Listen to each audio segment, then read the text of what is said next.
All right, what is going on, guys? It is here. The stage that us rally nerds have been looking forward to. And well, last year, we didn't know we were looking forward to it, but they launched it. We're going to break down in this video the 48-hour Chrono stage, give you guys a little bit of insight as to how it's organized, and then give us a preview because, well, we're just a few short hours away from the first bike leaving the bivouac to take on this monster, almost 600-mile stage across the next 48 hours. So let's dive right into this thing.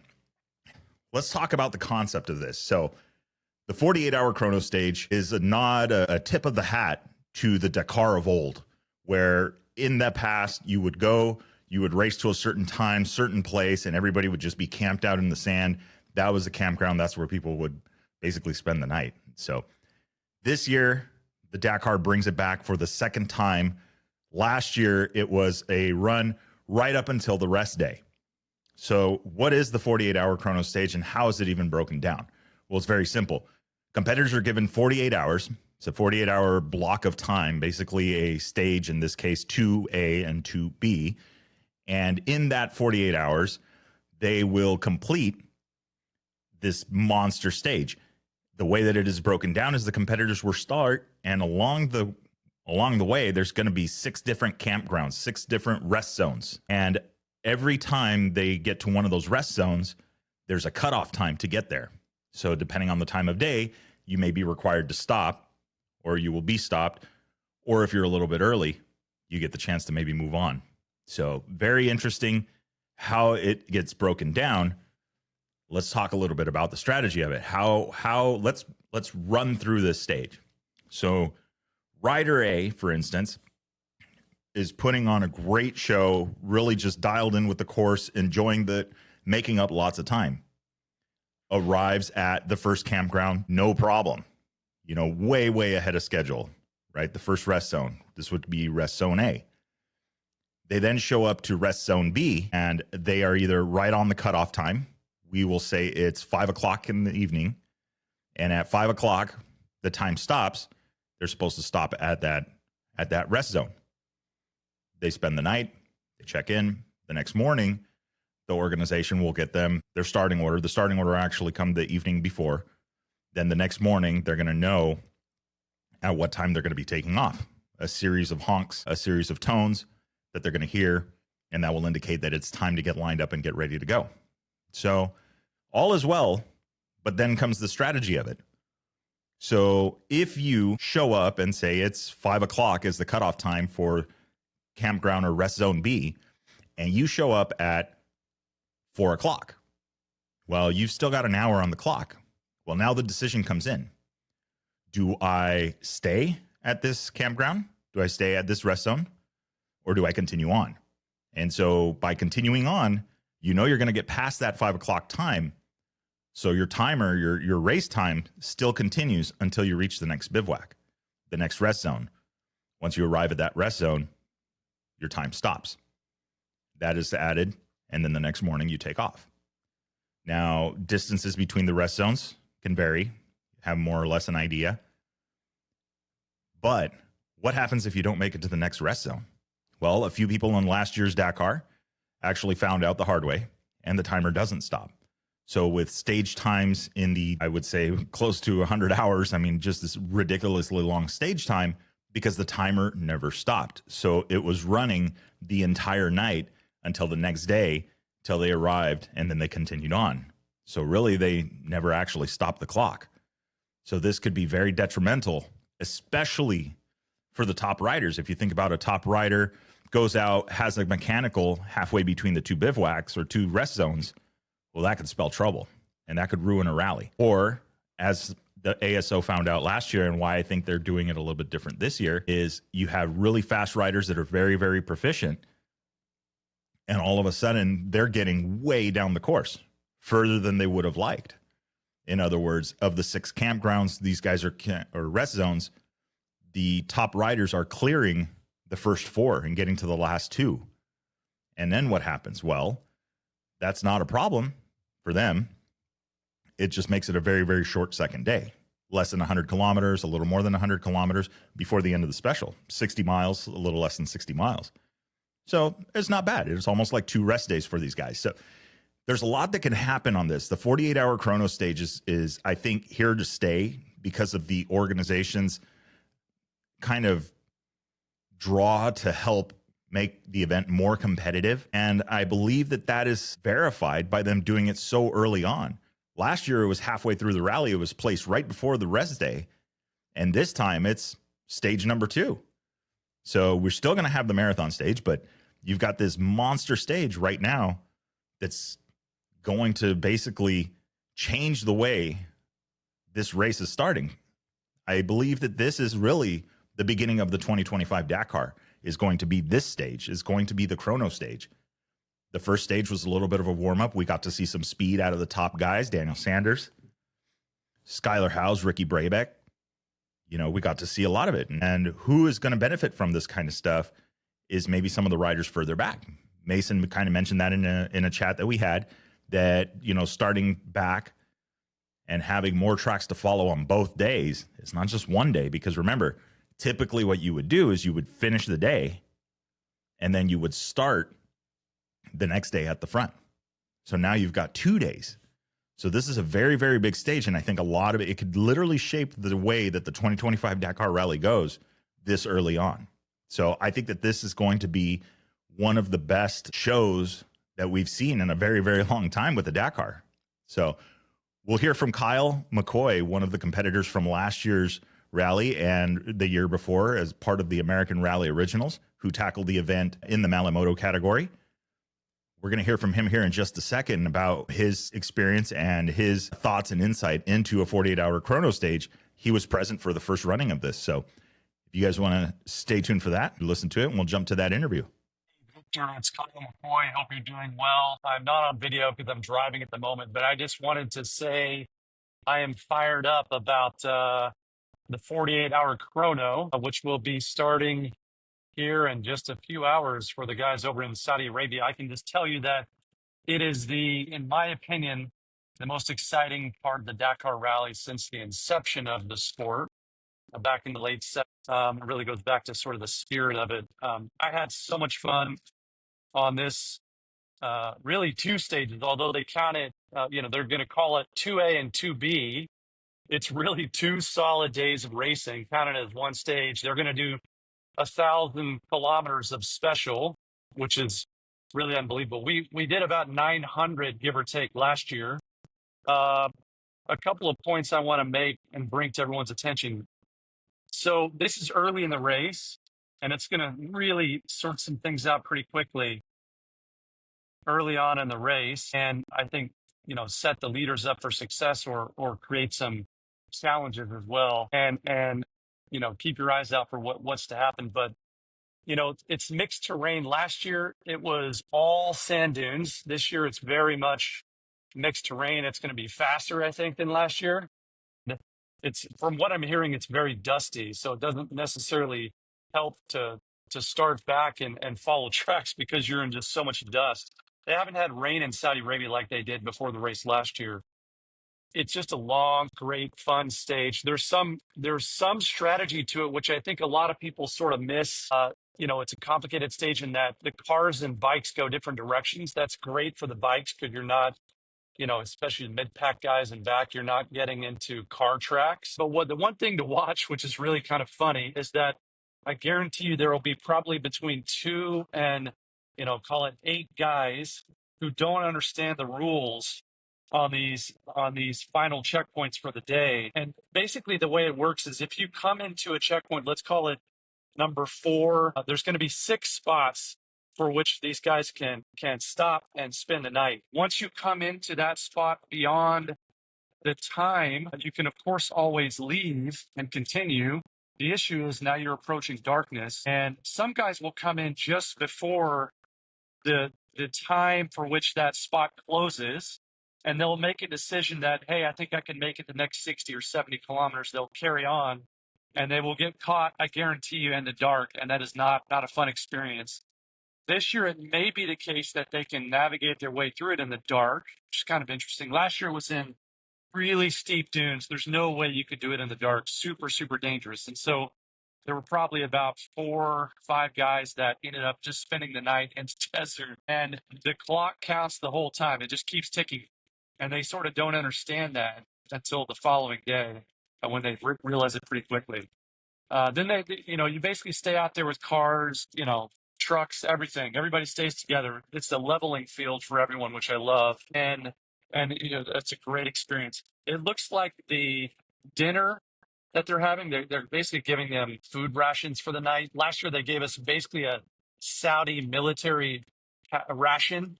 It wasn't much to speak of. This year, it looks like they're going to get a bit of a fancier meal.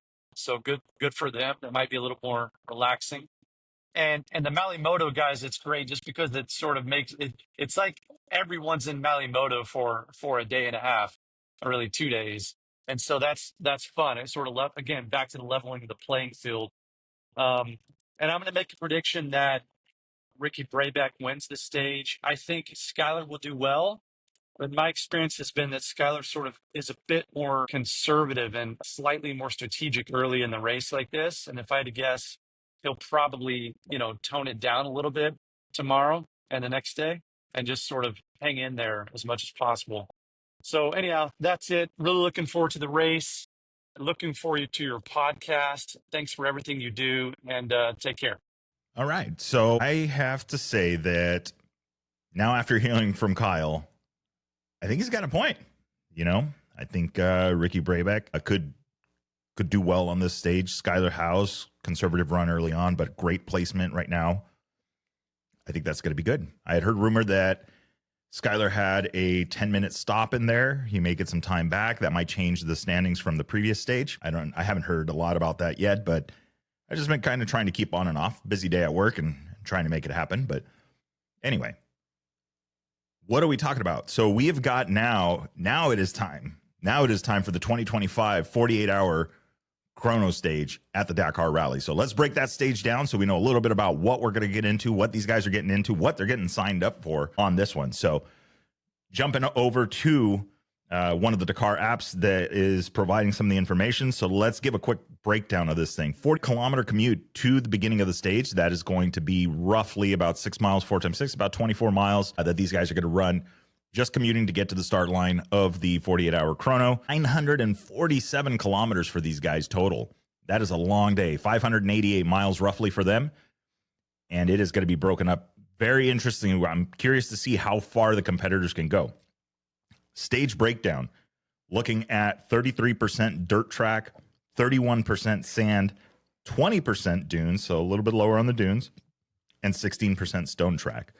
Based on that breakdown, I'm thinking that it is definitely going to favor our SoCal guys, the guys that have raced in Southern California, that are used to the rough deserts, that are used to competing at higher speeds in this kind of terrain. I think that it is going to benefit them. It is not going to benefit the guy that has done a lot of fast fire roads, a lot of dune riding. Primarily, I think that this stage is going to favor the guys that have raced, and especially in the vehicles. You think in the vehicles, look at Seth Quintero doing so well in the T1 Plus category. I mean, he grew up racing in out these Southern California deserts and doing this kind of stuff. So handling vehicles at speed and rougher terrain. Obviously, there's the component of conserving because, well, you've got a really long way to go, but it definitely gives you a chance to adjust your strategy, especially with it being this early on. I think that this is going to be a pivotal stage, and I think that is why the Dakar Rally is putting this thing so far up on the roster of stages that they have in store. The finish in the empty quarter, and this time around starting a little bit earlier. As Kyle mentioned, when he did it, that this was more of a dune stage. The 40-hour chrono was more of a dune stage, which generally speaking is slow going, which means that if you were a great dune rider, it would favor you and you would be able to get further down the road. So 6 rest zones going to be numbered A through F.